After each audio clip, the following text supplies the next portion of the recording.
ఆడవాళ్ళ నోట్లో నువ్వు గింజ నానదు అని పూర్వం సామెత ఉండేది. ఇప్పుడు కొంచెం చెల్లదది, ఇప్పుడు పనికిరాదు, పూర్వం ఉండేది.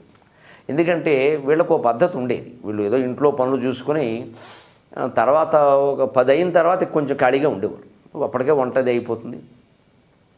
ముఖ్యంగా మధ్యాహ్నం భోజనాల తర్వాత ఆడవాళ్ళకి 2 గంటలు 3 గంటల ఖాళీ దొరికేది పూర్వం. మధ్యాహ్నం సుమారుగా 2 నుంచి 5 వరకు. ఈ సమయంలో ఖచ్చితంగా అప్పుడు టీవీలు లేవు, ఈ సీరియల్స్ అవి ఏం లేవు, సినిమాలు కూడా బాగా తక్కువ, పల్లెటూళ్ళలో ఉండేవారు. పక్కింటికి వెళ్ళడం తప్పితే వేరే కాలక్షేపం లేదు. అందుకే పెత్తనాలు బాగా చేసేవారు. చివరికి మళ్ళీ ఇలా దాటుకుని ఆ ఇంట్లోకి వెళ్ళడం కూడా కష్టమైతే వీరికి వారికి మధ్యలో పెట్ట కూడా ఉండేది. ఇక్కడ 2 పెట్టెలు చేరేవి, ఆ పెట్ట ఈ పెట్ట. ఈ పిట్ట గోడ అంటే సగం గోడ అని అర్థం. అక్కడ పిట్ట అంటే సగం అని అర్థం, తెలుగులో ఒక జాతీయ లాంటి మాట. దాని మీద అలా చేయి పెట్టుకుని 2ంటికి ఈవిడ మాటలు మొదలు పెడితే పక్క ఆవిడతోటి 5ంటికి ఈవిడ మొగుడు ఆవిడ మొగుడు రావాల్సిందే ఈ రేడియో ఆపాలంటే. ఇక చాలే లోపల బాధ వచ్చేసారు బాబోయ్ అని వెళ్ళేది లోపల, లేకపోతే వెళ్ళేది కాదు. ఈలోగా ఈ సంసారం కాదండి, మొత్తం విష్ణుమూర్తి సంసారం సహా పక్కింట్లోకి వెళ్ళిపోయేది. న్యూస్ ఇంక ట్రస్ట్ ఆఫ్ ఇండియా వాళ్ళు ఎందుకు పనికిరారు. ఇంకా ఈ 24 గంటల ఛానల్స్ కూడా ఇన్ని వార్తలు ప్రసారం చేయలేవు. పైగా వీళ్ళ ఒక గొప్పతనం ఉంది. ఆ పూర్వకాలం ఆ పెట్టగోడ మీద పక్కన నుంచి మాట్లాడుకునే ఆడవాళ్ళు మన టీవీలో వాళ్ళకు దరిద్రం ఏంటంటే ఒక వార్తే చూస్తూనే ఉండండి 16 సార్లు వేస్తారు, ఇంకో కర్మ లేదు. వీళ్ళు అలా కాదు, చెప్పిన మాట చెప్పకుండా 3 గంటలు కొత్త మాట చెబుతారు. ఇందుకని నువ్వు గింజ నానదనే మాట వచ్చింది. ఎందుకంటే నువ్వు గింజ ఎంత ఉంటుంది, అది నానాలంటే నాలుక మీద పడితే 1 నిమిషం చాలు, ఎక్కువ ఒక్కల. కానీ ఆ 1 నిమిషం వీళ్ళు నోరు ముయ్యాలిగా, ముయ్యరు. ఇలా పడగానే అమ్మోయ్ అంటారు, వెంటనే అత్త అంటారు, పడిపోయింది నువ్వు గింజ. అందుకని నువ్వు గింజ నానదు అంటే దీని రహస్య అసలు అర్థం ఏమిటి, మాట్లాడకుండా వాళ్ళు ఉండలేరు. అందుకే తెరవ అని ఒక మాట ఉంది, ఆంధ్రనామ సంగ్రహంలో ఉంటుంది. తెరవ, తెరచిన వాయి కలిగినది. వాయి అంటే నోరు, తెర అంటే తెరిచిన, ఎప్పుడు నోరు తెరిచే ఉంటుంది. ఇలా ఉంటాయి రకరకాల మాటలు. ఆ కాలాన్ని బట్టి ఇవాళ వీళ్ళు కంప్యూటర్లు చదువులు ఉద్యోగాలు పడ్డాక వీళ్ళకి మాట్లాడే ఓపికలు, వీళ్ళు కూడా మౌనంగా కూర్చొని సాఫ్ట్వేరు హార్డ్వేరు అప్పర్వేరు నోవేరు సరిపోతుంది వీళ్ళకి. సరే, ఇది ఎలా ఉండగా ఆ పుట్టిన సామెత ఓసారి కృష్ణదేవరాయల ఆస్థానంలో చర్చకు వచ్చింది. ఏమంటే ఆడవాళ్ళ నోట్లో నువ్వు గింజ నానదంటారు, నిజమేనా అంటే తెనాలి రామకృష్ణుడు నిజమేనండి బాబు, నాకు బోల్డ్ అనుభవాలు ఉన్నాయి, నిజమేనండి. వాళ్ళకి ఎక్కువ రహస్యాలు చెప్పకూడదండి, ఏదైనా తప్పనిసరి అయితే తప్ప. అసలు అందరూ రహస్యం చెప్పామంటే మరీ ప్రమాదం అండి. పైగా మీకు మామూలుగా కాదండి, పెంచేస్తారండి ఇంకా దాన్ని అన్నాడు. ఊరుకోండి, అసలు మీ కవులందరికీ ఆడాళ్ళు అంటే లోకువ, పండితులు అంటేనే ఇంత, ఆడాళ్ళలో పెద్ద పండితులు లేరు కదా దానికి మీరే రెచ్చిపోతున్నారు ఎక్కడ అని కృష్ణదేవరాయల వాడు ఆడవాళ్ళని సమర్థించి మాట్లాడాడు. మరి అప్పటికి కూడా ఆయనకు ఆడవాళ్ళ ఓట్లు కావాలిగా. అందుకనే మీరు అన్యాయంగా ఆడవాళ్ళ గురించి మాట్లాడుతున్నారు, అంతే ఉండదండి, వాళ్ళేమో మగాళ్ళు ఎంతో వాళ్ళు అంతే. మీకు తెలవదండి బాబు, మీకు అనుభవం మీకు చెబుతున్నాం వినండి. రహస్యాలు చెప్పకూడదండి, చాలా ప్రమాదం అండి, అవి దాచిపెట్టడమే మంచిది. చెప్పామంటే అది ఎక్కడికి పోతుందో ఎలా మారుతుందో కూడా తెలియదంటే ఊరుకోండి ఎలాగ చెప్తారు అని అన్నట్టు. మొత్తం మీద తెనాలి రామకృష్ణుడికి ఈ రాజుగారికి తెలిసేలా చేయాలని అనిపించింది. ఇంటికి వెళ్ళాడు. సరే, మనవాడికి నటన బాగా అలవాటు, కవిత్వం కంటే నీకు నాట్యమే ఎక్కువ. అందుకని పెద్ద తలనొప్పి వచ్చినట్టుగా పడుకున్నాడు. పెద్ద గంధం పట్టు వేసేసి అన్నం కూడా తినడం మానేసి తలకి గుడ్డ చుట్టేసి పడుకున్నాడు. పెద్ద యాక్షన్. భార్య వచ్చి ఏమండి ఏమిటిది అన్నం కూడా తినడం మానేసి ఎలా పడుకున్నారు, మీరు తినకపోతే నేను తినడానికి, ఆవిడ బాధ ఏమిటి ఆవిడ తినడానికి లేదని. అందుకే మీరు తినకపోతే నేను తినడానికి లేదు, ఒక పక్క పాతివృత్యానికి లోపం మళ్ళీ ఏంటి నువ్వు తినేవి బాబు, నేను వద్దన్నానా, నన్ను చంపకు, కాసేపు పడుకొని, నీకు ఏం తెలుసు రాజకీయ సమస్యలు అంటే. అయ్యో అదేమిటో నాకు చెప్పకూడదు, నీకు చెప్పేది కాదే వదలవే, ఇప్పుడు సగం చెప్పే కూరుకోరు. అసలు ఇంకా రాజకీయ సమస్య అని చెప్పు, ఖచ్చితంగా చెప్పాల్సిందే. అసలు ఆ ప్రసక్తి రాకుండా ఉండాలి తప్ప ఏదో ఇవాళ ఆఫీసులో అని మొదలెట్టి ఆపేశారంటే ఇక అన్నం పెట్టరు. ఇంకా అది చెప్పాల్సిందే. మనం చెప్పకూడదు అనుకున్నప్పుడు ఆ మాట కూడా రాకూడదు, వచ్చేసింది. నీకు కావాలని యాక్షన్ కదా మరి నటన. అందుకని రాజకీయ సమస్యలు ఉందంటే నీకు చెప్పండి, అదేమిటో ఉంటుంది. నీకు చెప్పకూడదని చెప్పాను, పెళ్ళానికి కూడా చెప్పకూడదా, ఏమో కొంప ముంచేస్తారేమో అంటే ఇప్పుడు ఏమో ఇంకో ఆవిడ తీసుకొస్తారేమో అని అనుమానం వీనికి. ఇక చివరికి తట్టుకోలేక అప్పుడు ఏమి లేదే, పొద్దున్న రాజుగారి ఆస్థానానికి వెళ్ళాం కదా, ఏదో కాస్త వచ్చాను కదా అని కాస్త పాలో మజ్జిగో ఇచ్చాడు. మరి అప్పట్లో ఇడ్లీలు దోశలు లేవు కదా, పాలో మజ్జిగో ఇచ్చాడు పెద్ద మనిషి. రాజుగారు ఇచ్చారు, అందులో వెండి గ్లాసులో ఇచ్చారు, కాదంటే బాగుండదని ఇద్దరు కూడా శుభ్రంగా వెండి గ్లాసులో వేడి పాలు తాగుతున్నాం. ఉన్నట్టుండి రాజుగారికి ఒక తుమ్ము వచ్చింది. ఆ తుమ్ము వస్తే ఏమైంది, ఆ తుమ్ము కాదు వినవే చెబుతుంటాను అని తుమ్ము వచ్చింది. ఆ తుమ్ములో ఏమిటో ఊరికి ఇంత చిన్న తాటాకు ముక్క ఇంతే చిన్నది పిసర తుమ్ములోంచి పడింది. ముందు బల్ల మీద పడితే నౌకర్లు తుడిచేసారనుకో, ఏమిటో నాకు కొంచెం అనుమానం వచ్చి, ఏమిటి రాజుగారు ఇద్దన్నాను, ఏమిటో ఈ మధ్య బాగులేదండి, ఇలా 2 సార్లు జరిగింది, ఇంతంత ముక్కలు పడ్డాయి అన్నాడు ఆయన. ఇది మొదటిసారి అనుకున్నా, రెండోసారిట ఏమిటో మరి రాజుగారి ముక్కులోంచి తాటాకు ముక్క ఇంత చిన్నది చూపించాడు పాప, ఇలా బాగా చిన్నదే, ఇంతది ఊరికే ఆవగింజంత ఉంది, కానీ అలా పడకూడదు కదా, మరి ఎందుకు పడింది, ఏమిటి రాజ్యానికి కృష్ణదేవరాయల దిక్కు, ఈయనకి ఏదైనా జరిగితే ఏమిటి పరిస్థితి, అసలే బహుమని సుల్తాన్లు, గజపతులు, అరగజపతులు అందరూ చూసేస్తున్నారు మొత్తం అని నాకు బెంగ పట్టుకుందంటే, అదా అని చెప్పి కూడా తలపోటు వదిలేసి, భర్తను వదిలేసి, ఆయన భోజనం విషయం వదిలేసి బిందిచ్చుకుని ముందు నీలాట్రేవి వెళ్ళిపోయింది. నీలాట్రేవి ఉంటే అక్కడ చెరువు అనమాట.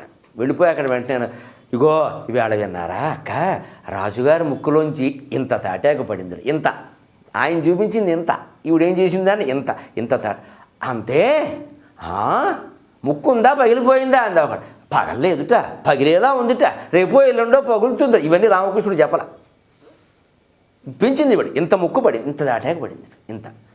ఆ విన్నావిడ వాళ్ళ ఇంటికి వెళ్ళింది, ఇగో అత్తగారు ఎంత విచిత్రమో, రాజుగారి ముక్కులోంచి ఇంత తాటాకు పడింది. అది అక్కడికి వెళ్ళేసరికి ఎంత అయింది. ఆ అత్తగారు అప్పుడు పనున్నా లేకపోయినా ఎప్పుడు కోడలు నీళ్లు తేవడమే తప్ప ఇప్పుడు నీళ్లు తేవడం లేదు, అయినా సరే నీళ్ళ బిందు తెచ్చుకుని మళ్ళీ వెళ్ళింది ఆవిడ. న్యూస్ ఎంత ఎంత ఆసక్తి అండి ఈ వార్తలంటే. ఆవిడ వెళ్ళి మొత్తం పక్కింటి వాళ్ళతో, పైవాట వాళ్ళతో, మొత్తం అందరితో కలిపి రాజుగారి ముక్కులోంచి తాటాకు పడిందిట, ఏకంగా ఇంత పెద్దది, కమ్మబడిందిట. చివరికి విచిత్రం ఏం జరిగిందంటే, ఇవన్నీ రామకృష్ణుడికి తెలుస్తున్నాయి. ఊరుకున్నాడు, చూస్తూ ఊరుకున్నాడు, తెలియాలి కదా. కృష్ణదేవరాయలకు అలవాటు ఉండేది, ఈయన మారువేషంలో తిరిగేవాడు జనంలో. అప్పట్లో రాజులు ప్రజల యొక్క నిజమైన అభిప్రాయాలు తెలుసుకుందుకు అలా తిరిగేవారు. అంత గొప్ప స్వచ్ఛమైన హృదయం వాళ్ళది.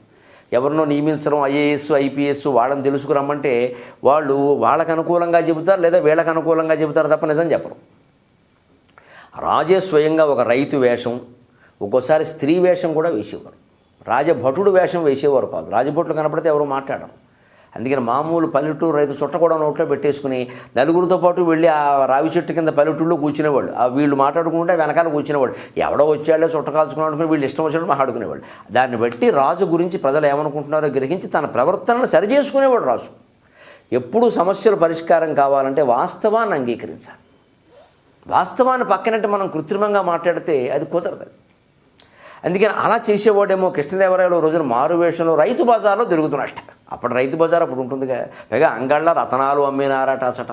ఆ రోజుల్లో వజ్రాలు, కెంపులు, మాణిక్యాలు మామూలుగా బజార్లో పోసి అమ్మేవాళ్ళు. భయాలు ఉండేవి కావు.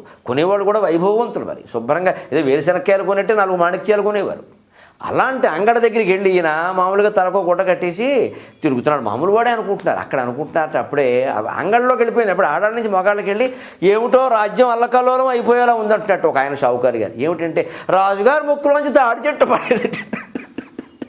చెట్టే ఏకంగా మొత్తం తాడి చెట్టు, ఇంత పెద్ద స్తంభం, దానికి మూలం, ఆకులు, కమ్మలు, గులకలు వీటితో సహా. అంతేకాదు 2 ముంజికాయల గెలలతో పడింది. 2 ముంజికాయ గెలలతో తాడి చెట్టు ముక్కులోంచి పడుతుందండి అసలు. అంటే తెనాలి రామకృష్ణుడు పొరపాటున ఇంత అని చెప్పినందుకు అది 10 రోజుల్లో తాడి చెట్టు అయింది ఏకంగా. అసలు ముక్కులోంచి తాడి చెట్టు ఎలా పడుతుందనే బుర్ర లేదు ఎవడికి. పడిందంటే పడింది అంతే. అదిగో తోక అంటే ఇదిగో పూలు అనే రకం. ఎక్కడో దూరంగా ఉన్న తోకను చూపిస్తే దగ్గరికి వచ్చేసింది పూలు అనడం మనకు బాగా అలవాటు. పుకార్లు ఇలాగే వ్యాపిస్తాయి. చివరికి రాజు స్వయం, అయ్య బాబోయ్ నేను బతికే ఉన్నా, నేను తిరుగుతున్నాను, విడదుంపదగా నా ముక్కులోంచి తాడి చెట్టు పడ్డం ఏమిటి, అసలు ఎలా పడుతుంది, ఇదేమిటిది అని ఆయనకి తలనొప్పి వచ్చేసింది. నిజంగా వచ్చింది రాజుగారికి. తెనాలి రామకృష్ణుడు తలనొప్పి నటన, ఇది నిజం. ఇంకా బెళ్ళకి ఇప్పుడు తాడి చెట్టు పడాల్సిందే. కనీసం తాటికాయంత బెళ్ళ లోపల పడాలి ట్యాబ్లెట్, లేకపోతే తగ్గదు. ఇది కూర్చుంది. ఇప్పుడు వెళ్ళాడు తెనాలి రామకృష్ణ. ఏమిటి రాజుగారు అలా గుడ్డకట్టేశారంటే, ఏమిటన్నాయే బాబు ప్రజలు విచిత్రంగా ఉన్నారు, ఎలా వ్యాపించిందో తెలియదు ఈ మాట, నేను నా ముక్కులోంచి తాడి చెట్టు పడింది. అదేమిటండి నేను మా ఆవిడకి అలా చెప్పలేదే ఇంత అని చెప్పా అన్నాడు. అసలు విషయం అది. నాయన నువ్వేనా ఇది చేసింది, ఇంక ఇలాంటివన్నీ చెప్పకు. మరి నేను చెప్పింది ఒప్పుకోండి, నువ్వు కింద నా ఒప్పుకుంటారా ఒప్పుకోరా, కవి చెప్పినట్టు వినకపోతే ఇలాగే ఉంటుందని చెప్పాడు. ఇది ఎప్పుడో పాత సామెత అయినా మనం ఇప్పటికి కూడా అలవాటు చేసుకోవాల్సింది. ఆడ మగ సమస్య కాదు. ఆడాళ్ళు కూడా ఇవాళ ఉద్యోగాల్లో ఉన్నారు, చదువుకుంటున్నారు, అన్ని రకాల వృత్తులు, పోలీసు వృత్తిలో ఉన్నారు, కండక్టర్ వృత్తిలో ఉన్నారు. అన్ని విషయాలు మగాళ్ళకు కూడా చెప్పకూడదు. ఉద్యోగాల్లో ఉండేది మరీ తీవ్రంగా భర్తకు చెప్పవలసిన విషయం అయితేనే చెప్పాలి తప్ప లేకపోతే చెప్పకూడదు. వాళ్ళకే ఉంది ఈ సమస్య.